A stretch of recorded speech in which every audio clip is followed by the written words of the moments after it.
வணக்கம். ராஜராஜன் தர்பார் அரசியல் கருத்துக்கள். தமிழகத்தில் நிலவுகின்ற அந்த கூட்டணி அரசியலை பற்றி என்னுடைய கருத்துக்கள்.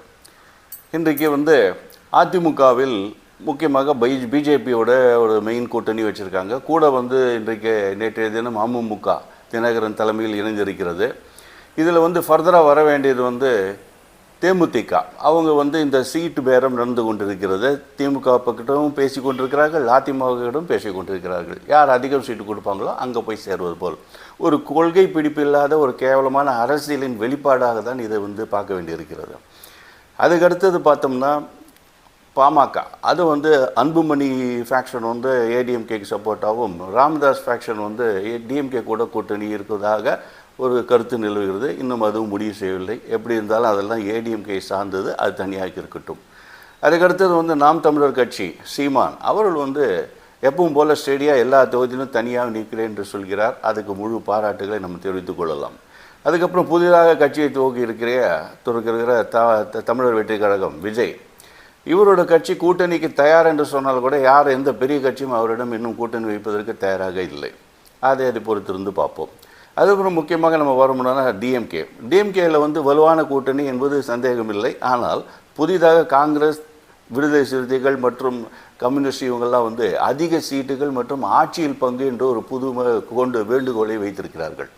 இது எந்த விதத்தில் நியாயம் என்று தெரியவில்லை. இவங்கெல்லாம் தனியாக நின்னால் ஒரு சீட்டு கூட வின் பண்ண முடியாது இந்த கட்சிகளால். இவங்களெல்லாம் ஆட்சியில் பங்கு கேட்பது அர்த்தமற்ற தனமாக இருக்கிறது. இவங்களுக்கு சில தொகுதிகளை நின்று வச்சு இவங்களை அதிக மெஜாரிட்டி கட்சியோடைய ஆதரவோடு இவங்களை எம்எல்ஏவாக ஆக்குவதே பெரிய விஷயம். இதில் ஆட்சி வேக பங்கு என்பது சுத்தமாக அர்த்தமற்ற தனம். அதுவும் முக்கியமாக காங்கிரஸ் விஜய் அவர்களோட பேசி அவங்ககிட்ட போய் சேர்றதா ஒரு கருத்து நிலவுகிறது. அப்படி ஒருவேளை காங்கிரஸ் போனால் அப்படியே போகட்டும், எந்த விதமான தடையும் செய்யக்கூடாது டிஎம்கே. காங்கிரஸ் தாவேகாவோட இருந்து விட்டு போகட்டும், திமுக கூட்டணியில் வேண்டாம். திமுக குறைந்தது 200 தொகுதிகளில் போட்டியிட வேண்டும். மற்ற கூட்டணி கட்சிகளுக்கு 6 தொகுதிகள் மட்டும் கொடுத்து விட்டு அப்படி ஒரு நிலை என்றால் கண்டிப்பாக திமுக வெற்றி பெறுவதற்கு வாய்ப்புகள் இருக்கிறது.